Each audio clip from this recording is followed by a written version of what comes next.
La collocazione geografica di quella che potremmo chiamare fascia interna di terraferma, situata fra i due poli di grande attrazione turistica quali Venezia e Treviso, ha sempre comportato che le cittadine cresciute in questo preciso spazio fossero relegate al ruolo secondario di luoghi di passaggio non soggetto a particolari attenzioni da parte dei turisti, indirizzati piuttosto verso i centri maggiori.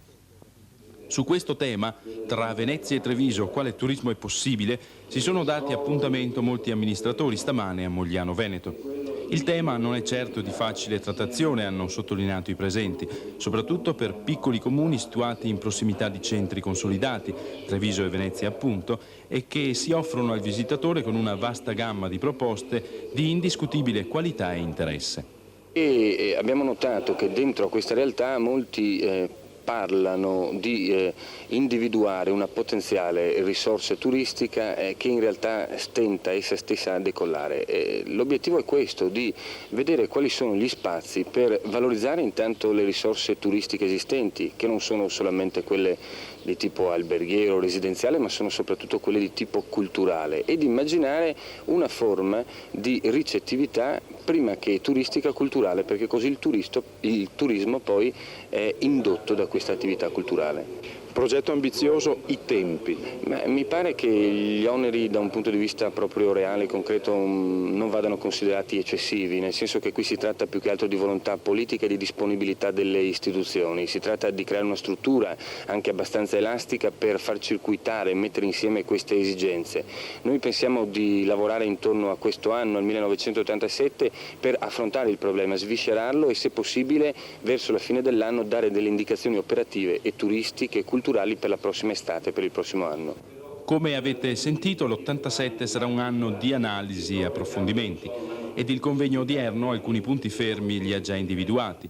Un primo lavoro da svolgere, per esempio, sempre secondo Bovo, potrebbe essere la realizzazione di una mappa delle risorse artistiche, culturali e ambientali e più ampiamente turistiche dei singoli comuni interessati, in modo da poter operare su dati che abbiano un effettivo riscontro della realtà. Ma occorre però muoversi in modo coordinato. Ecco allora l'esigenza di istituire una conferenza o commissione permanente composta da operatori turistici per un aggiornamento ed una informazione dettagliata e tempestiva. Al convegno di oggi sono intervenuti parecchi esponenti del mondo politico trevigiano e veneziano, il sindaco di Mogliano Tegon, Giampaolo Miotto, presidente dell'APT di Treviso, Giuseppe Martonna, assessore alla cultura della provincia di Treviso, e quello veneziano Erminio Vanin.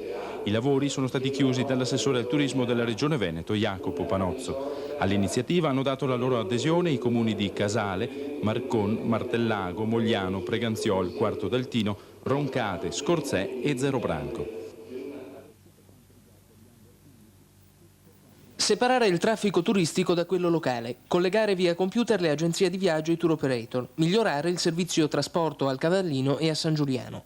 È questa in breve la ricetta del Partito Comunista per far fronte all'assalto dei turisti a Venezia. Le proposte del PC sono state presentate questo pomeriggio nel corso di una conferenza stampa. Molte delle idee espresse dal Partito Comunista ricalcano quelle della Giunta Comunale. La diversità, secondo Guido Moriotto, segretario comunale del partito, sta nella necessità di renderle subito operative. Non aspettare quindi che la stagione turistica inizi. Per Maurizio Cecconi, responsabile del settore cultura, il Comune di Venezia dovrebbe programmare l'arrivo dei turisti per tutti i 12 mesi dell'anno, a patto che in città siano praticati prezzi accessibili.